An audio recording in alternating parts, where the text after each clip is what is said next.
நீங்கள் நடத்துகிற கவர்மெண்ட் ஸ்கூலில் நீங்கள் கொடுத்த சிலபஸ் தான் படித்தேன், ஃபஸ்ட் மார்க் எடுத்தேன். ஆனால் அது தகுதி இல்லைன்னு சொல்லும்போது நீங்கள் ஏன் எங்களுக்காக பேசலை? மக்களுக்காகவும் மாணவர்களுக்காகவும் 24 மணி நேரம் உழைக்கிற நீங்கள் ஏன் சார் உள்ளூர்லேயே எங்களுக்கு எக்ஸாம் சென்டர் வாங்கி கொடுக்கல? உன் வேதனை புரியுது தம்பி. உன்ன மாதிரி ஸ்டூடெண்ட்ஸினுடைய வேதனை தீர்க்க நம்ம உரிமையை நிலநாட்ட சட்டமன்றத்தில் 3 மசோதாக்கள் ஏற்றி மேதகு ஜனாதிபதி அவர்களுக்கு கடிதம் எழுதியிருக்கோம். இங்கேயே போதுமான அளவு பள்ளி கல்லூரிகள் இருக்கும்போது அங்கெல்லாம் நீங்கள் ஏன் எக்ஸாம் சென்டர் வாங்கி தரல? சரி, நீங்கள் ஏன் அதுக்கப்புறம் மேல்முறையீடு பண்ணலை? தேர்வுக்கு 3 நாளுக்கு முன்னாடி தான் கோர்ட்டு உத்தரவு வந்தது. அந்த குறுகிய காலகட்டத்தில் எங்களால் சில மாணவர்களுக்கு மட்டுமே தேர்வு மையங்கள் ஒதுக்க முடியாமல் போனது. ஆனால் பயண ஏற்பாடு செஞ்சு கொடுத்தோம். செலவுக்கு 1001 ரூபாய் பணமும் கொடுத்தோம்.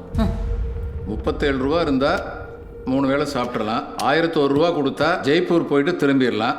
வேலை இல்லாத இளைஞர்களை மிக்சர் கடை வைக்க சொல்லுவீங்க. மரத்தை வாங்குறாரு. எந்த உலகத்தில் இருக்கீங்க? யுவர் ஆனர், இது உட்காருங்க.